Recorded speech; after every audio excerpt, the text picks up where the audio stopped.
Hey friends, if you wish to record screen using PowerPoint screen recording feature, then please watch this video. I'll also tell you the pros and cons because I've used it extensively. Now it comes as a separate tab. Once you're done with the slide, simply click on record and it gives you the option to record from the current slide or the beginning. Let's say from the beginning, okay?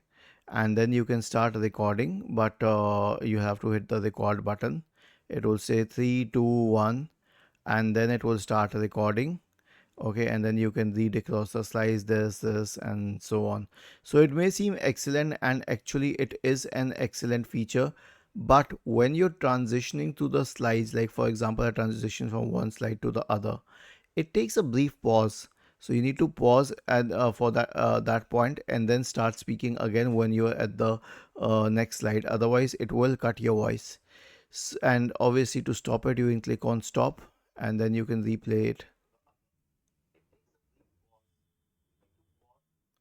Okay, so this is how you can use the screen recording feature.